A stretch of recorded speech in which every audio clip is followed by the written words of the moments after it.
Hello বন্ধুরা, সবাই কেমন আছেন? আশা করি সবাই অনেক ভালো আছেন। আজ আমি আপনাদের মাঝে আরেকটি নতুন ভিডিও নিয়ে হাজির হয়েছি। আজকের ভিডিওতে আমি আপনাদের মাঝে অত্যন্ত গুরুত্বপূর্ণ একটা বিষয় নিয়ে আলোচনা করব। আজকের ভিডিওতে আমি আপনাদেরকে বলতে চলেছি যে একটা বাটন ফোন সার্ভিসিং করতে গেলে আমাদের যারা মোবাইল টেকনিশিয়ান তাদের কি কি ঝুঁকি থাকে। তো অনেকেই মনে করে যে মোবাইল টেকনিশিয়ানরা একটা নাট মোড়া দিয়েই 100 টাকা, 500 টাকা বা 1000 টাকা নিয়ে থাকে। এই কথাটা কিন্তু আসলে সত্য না।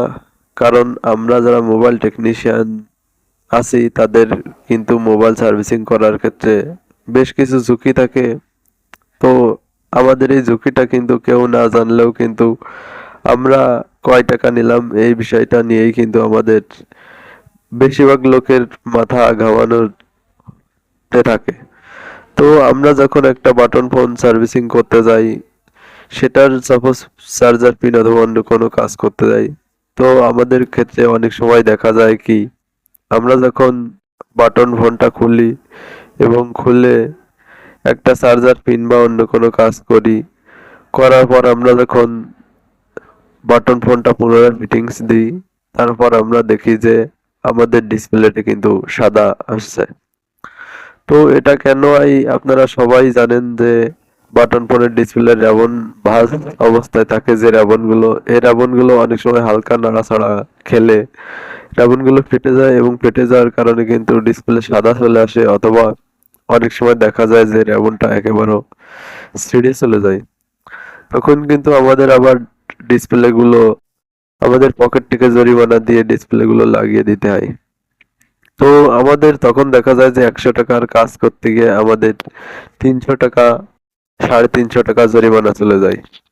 তো এই কারণে আমাদের মতো মোবাইল টেকনিশিয়ানরা এখন দেখবেন যে এখন কিন্তু তেমন একটা বাটন ফোনের কাজ করতে আগ্রহী না, এবং বাটন ফোনের কাজ করতে এখন কিন্তু মোবাইল টেকনিশিয়ানরা অনেকটা অবহেলা বোধ করে।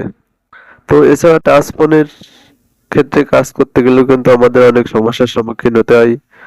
অনেক সমস্যার সম্মুখীন হতে হয়। দেখা যায় যে অনেক সময় টাচ ফোনের ব্যাক শেল খুলতে গেলে অনেক সময় গ্লাসের ব্যাক শেল যদি ভালোভাবে আটা দিয়ে আটানো থাকে তাহলে আমাদের ব্যাক শেলটা ফেটে যায়। তাছাড়া আরো অনেক সমস্যা সম্মুখীন হতে হয় আমরা যারা মোবাইল টেকনিশিয়ান আছি তাদের। অনেক সময় দেখা যায় যে অটো হেডফোন মুড চলে আসে টাচ ফোনে। আবার দেখা যায় যে চার্জার পিন বদলালে দু একটা ফোনে মাইক্রোফোনের সমস্যায়, যদিও দক্ষ টেকনিশিয়ানরা আমার হাত থেকে তেমন একটা সমস্যা হয় না বলাই চলে, তারপরেও খুব কম চার্জার পিন বদলালে মাইক্রোফোন সমস্যা খুব কমই হয়, একেবারে নগণ্য। তারপরেও কিন্তু এমন সমস্যা হতে পারে, এটাই আমার আলোচ্য বিষয়। তো আপনারা এই বিষয়গুলো খেয়াল রাখবেন যে মোবাইল টেকনিশিয়ানদেরও কিন্তু অনেক সমস্যার সম্মুখীন হতে হয়, তাই তাদের নিয়ে সমালোচনা করা বাদ দেবেন। আমি শুধু এটুকুই আপনাদের বলতে চাই, কারণ সবাই তার নিজের শ্রম দিয়ে ইনকাম করে এবং মোবাইল টেকনিশিয়ানদের কিন্তু ঝুঁকিটা অনেক বেশি থাকে। তো এটাই এটাই আজকের বিষয় ছিল আমাদের।